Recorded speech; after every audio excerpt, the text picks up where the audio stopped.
Hi guys, and welcome to my WWE Elimination Chamber recap video. Yes, so last night we had the WWE Elimination Chamber pay-per-view, the Final Raw pay-per-view on the road to WrestleMania 34 in New Orleans. Woohoo! And yeah, it was a pretty fun pay-per-view. You know, we had some good matches. Well, two, really. The two chamber matches that were the good matches. Everything else on the card was a bit lackluster, if I'm being honest. But the two chamber matches, the men's chamber match and the women's chamber match, great, really good. But yeah, let's get started. So we had the pre-show to get that out of the way. We had the Club versus the Miztourage. It was only 8 minutes. It was just a classic pre-show match, just a bit of filler. The Club win at the end with that move. I forgot what it's called. It was fine. It was only 9 minutes long. The Miztourage did get a bit of offense in, which is cool to see. But yeah, the Club were always going to win. It was fine, just a bit of filler. Only 9 minutes long. And then after the match, we see the Revival looking at the screen and going, no, they're not a good tag team. That's not what makes a good tag team, no. So maybe we're teasing a bit of a feud with the Revival and the Club, maybe at WrestleMania. Or maybe they'll add the bar into that for the Raw Tag Team Championships at Mania. So we get a triple threat tag team match. I would be down for that. Most certainly. And then onto the main show. So the women's Elimination Chamber match started the show. Yes, it was great to see that. Of course, the women's... I had a feeling it would start the show since the Women's Royal Rumble. It didn't start the show, but it ended the Royal Rumble, didn't it? So yeah, I've had a feeling it was going to make a big impact and start the show. Very first ever Women's Royal Rumble. Of course, Alexa Bliss defending her championship. So yeah, Mandy, Sasha, Mickey and Alexa were all in the pods, and Sonya Deville and Bayley started first, and they had a match for a bit. Then Mandy came in first, so Absolution started to beat up Bayley for about 5 to 10 minutes. Then Sasha came in to help her out, so it was like a tag team match for about 10 minutes, and it was really fun, really entertaining. But then the first elimination happened. Sasha hit a bank statement on Mandy Rose after like 8 minutes. So yeah, Mandy Rose didn't do much. She was on the match for like 8 minutes, and she was out the match. And then Mickie James came in for a bit, and that was fun to see her come in. But then Mickie James didn't do much. She was on the match for about 4 minutes. She did a cool spot where she jumped off the top of one of the pods, and she pinned Sonya Deville when she just jumped off one of the pods, and that pinned Sonya Deville. So that was cool to see. But then she got immediately eliminated by Bayley with a Bayley bomb. So yeah, poor Mickie James. She deserved longer than that. The crowd were annoyed too. They were chanting, "We want Becky." And then Alexa came in as number 4. Yeah, and then by that point, of course, most of them Absolution had gone. Mickie James had gone. So it was just Sasha, Alexa and Bayley, and yeah, it was basically Alexa was just running away from them both. It was really funny to see. It's like climbing up the pods, but then Bayley and Sasha started to team up on her, beat her up, but then Sasha fucking kicks Bayley. I'm like, oh yeah, the crowd like, oh shit. I'm like, it's not a big surprise. We all knew she was going to turn on Bayley eventually because it's every woman for herself, isn't it? So yeah, and then what happens again? Sorry, let me just look at the notes. What was the final? Oh yeah, Bayley gets eliminated by Alexa with a roll-up pin. I think that's how she won. Yeah, yeah, but don't forget, she also jumped off a pod. That was such a cool spot. She jumped off a pod into a bank statement by Sasha. That was such a cool spot. But then she rolled up and got out of it. And oh yeah, of course, she eliminated Bayley with a roll-up pin. And then the final two was Sasha and Alexa. I was like, oh yes. And then Alexa Bliss, she DDTs Sasha Banks, boom, off a top rope to retain. 1, 2, 3. Great. Alexa looked great here. She didn't do any cheeky tactics to retain. She just won clean this time. Good. And then it was Sasha's like outside the ring going, oh. And then it was a good match. It was 30 minutes long, which is a good length, I think. I mean, good solid length. Could have been a little bit longer, but 30 minutes, I think, for a women's Elimination Chamber match, very solid. And then at the match, Alexa cuts this amazing promo. She's like, I was like, is she turning face? Because she was like, I couldn't have done it without all of you who have dreams. I was like, oh, shit, is Alexa Bliss turning face? What the hell? But then she just goes, no, none of you will get your dreams. The whole crowd just popped. I was like, yeah, good. That's classic Alexa. Great mag skills. And yeah, she retains. Of course, I predicted that she retain. A good match. Good spots overall. I wish Mickey and Mandy Rose had a bit more time. But apart from that, there were lots of good spots. Yeah, it was a very solid women's Elimination Chamber match, definitely. And it's good to see Alexa keep retaining the belt, so she's going to go and hold that belt now. I assume she's going to go into a feud with Asuka at WrestleMania 34, yeah. And then we had pretty much the blow-off match after that, where The Bar defending their Raw Tag Team Championships up against Titus Worldwide. I love Titus Worldwide. I'm a big Apollo Crews fan, even though I've come to accept the fact that Apollo Crews will never be anything big in WWE. He's always going to be a lower mid-carder, always. I accepted that now, hence this match. And yeah, it was fine, just a 10-minute match, nothing special. Apollo just gets his ass kicked by Sheamus and Cesaro for the first 7 minutes. Then he gets a hot tag into Titus. Titus does a bit. But the crowd were just dead for most of this match. They just didn't give a shit, really. It was a bit of a squash, to be honest. Apollo just couldn't get any momentum going, even though he did jump off the top rope a few times to hit Sheamus and Cesaro. That was cool. But yeah, at the end, they hit. I think they pinned Titus. Yeah, they just hit one of the moves, Cesaro and Sheamus. I don't know who they pinned. Apollo was, right? Titus. Go for the pin, 1, 2, 3, Bar retain. I knew the Bar were going to retain. Yeah, they need to keep the hold of the belt till WrestleMania. It was nice to see Titus Worldwide get a bit of a tag team push on the main card, but yeah, this didn't really do anything for them. They didn't look that impressive, if I'm being honest.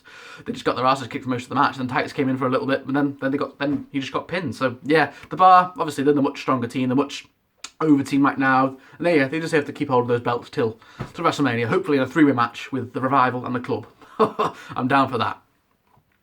And then we had Nia Jax versus Asuka. Yes, basically the stipulation of this match was that if Nia Jax somehow beat Asuka, end of the streak, she would go on to WrestleMania and make it a triple threat match, I assume, with Alexa and Asuka. So yeah, and there was this big video package before the match detailing Asuka's streak.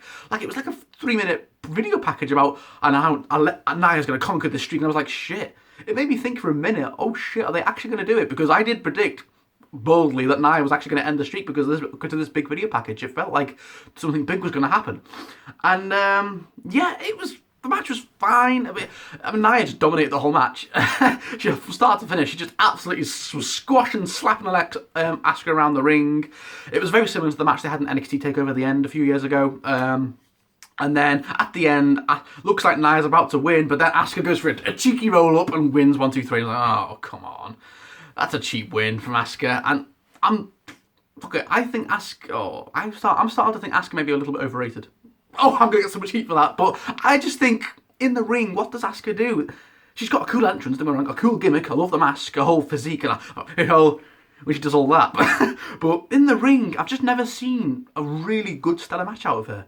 And I kind of want the streak to end now. I really want to see Ember Moon or even Ronda Rousey end this fucking streak. I think Nia should have been the one to do it, but whatever. Asuka won with the roll-up, but then Nia at the end was like, fuck that, and she absolutely just smashes Asuka through a barricade through the match. Whoa, she just goes, I was like, whoa, damn. So Nia Jax is pissed, but yeah, Asuka retains via roll-up. So she keeps the streak retained, she wins via roll-up, she keeps the streak alive. And then we had, what was it? Then we had Woken Matt versus Bray Wyatt. Not great. This feud has been so lackluster ever since it started back in December. It had a good start. Don't get me wrong, when Matt Hardy was started off with all that, the crowd were loving it. But then the battle between these two big weirdos, and there was quite a big video package before the match, like big feud. But it's just this feature's been dragging on, and it lost momentum each and every week. And then we had that weird match they had on Raw 25, which Bray won in like 3 minutes clean. It was just what? And yeah, so basically the match starts. It's a funny start. Woken Matt comes out, then Bray Wyatt comes out, Matt's Hardy disappeared, and Bray Wyatt's like, what the fuck? And then Matt's going, delete you, Bray Wyatt. He starts singing, and Bray Wyatt's just like, what the fuck are you? And then the match actually starts, and it's a fine match. It was only 10 minutes long, but the thing that pissed me off about this match was, what a really disrespectful crowd. They were throwing beach balls all around, going, let's go, beach ball. And you could, while Bray Wyatt and Woken Matt, yeah, hence the feud. The feud hasn't been shit, some people were interested, but still, a lot of the crowd were just like, weren't that bothered. And they were just throwing beach balls around or doing a fucking Mexican wave. And I was just like, come on, guys. You've paid good money to watch these two wrestle. At least give them some form of respect. That fucking pissed me off.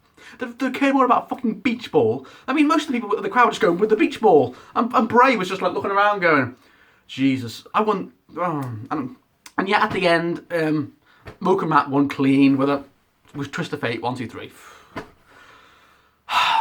Bray Wyatt, poor fucking Bray Wyatt. This time last year at Elimination Chamber 2017, he won the WWE Championship.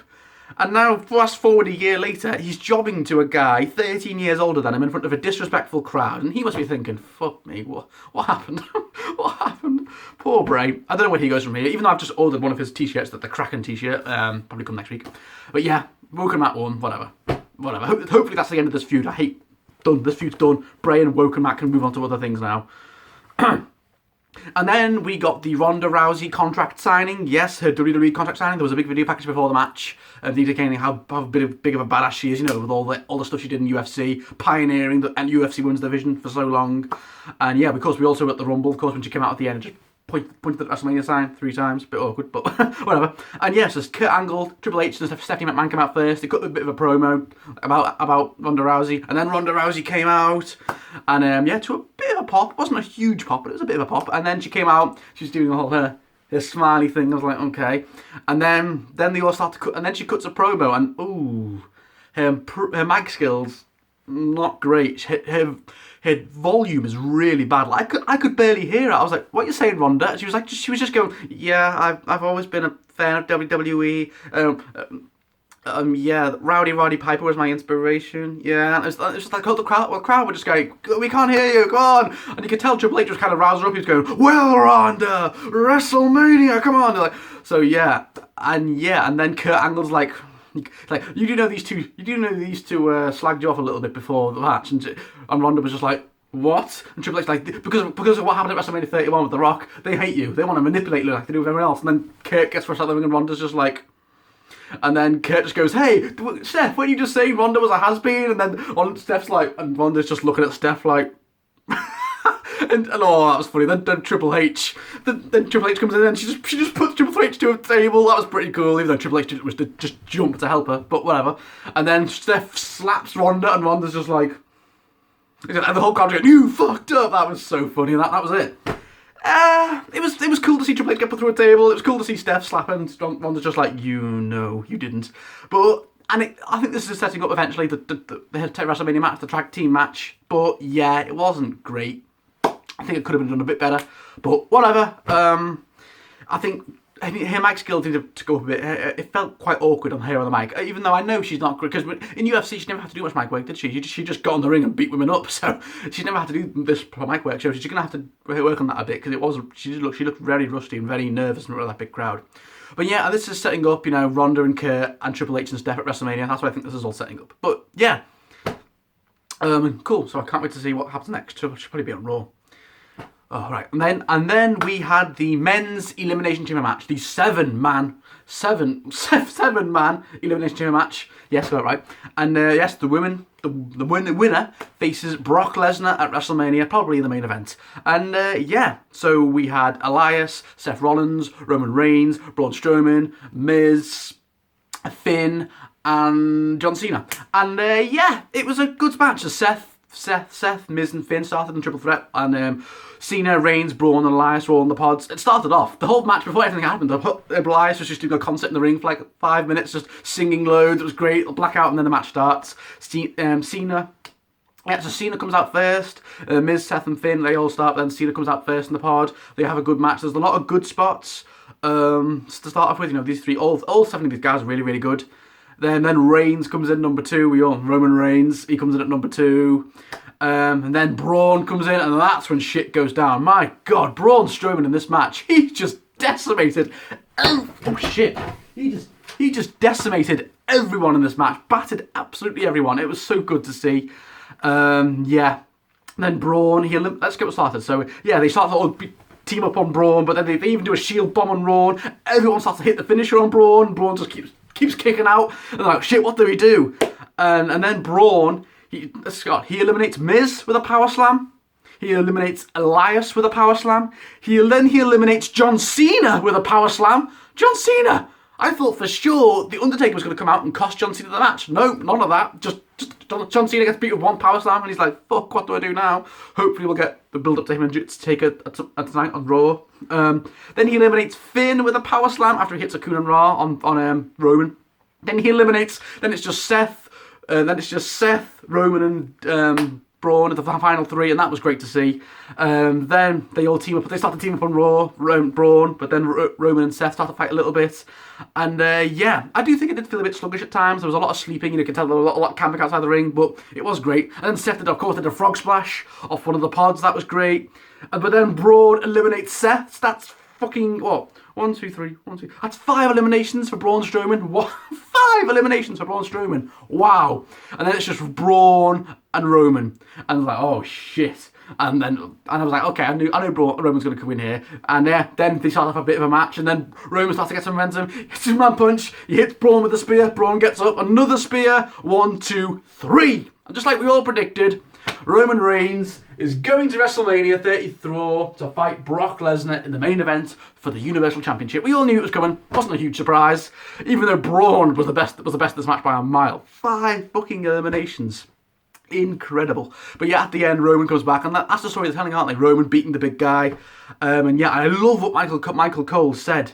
Roman gets to finish what he started 3 years ago. Oh, what a good champ. 3 years ago at WrestleMania 31. Yeah. But good match. It was 40 minutes long. I think everyone got time to shine. Everyone got time to shine. That was the most important thing. 7 men, and they all got time to shine. Even though at the end, Braun was pissed off, and he hit 2 power bombs to Roman, and he just put him through a pod. It's like, fuck you, Roman. But yeah, Roman's going to WrestleMania 34 to face Brock Lesnar in the main event. And of course, win. You all know it. Yeah. Good match, very good match. Everyone got time to shine. I thought it would feel a bit too clustered, but no. It had very good time to shine, all 7 guys. Really enjoyed it. And those 2 Elimination Chamber matches were great. Bar, Titus Worldwide, not great. Nia versus Asuka, alright. Woken, Matt and Bray, not great. And Ronda Rousey contract, well, good. It did feel a bit awkward. But apart from that, good pay-per-view, loved it. Yeah. So, yeah, guys, I will be back in about a couple of days, actually. I'll be back with Callum for our WWE Fastlane predictions video. Yes. So until then, guys, I'll see ya.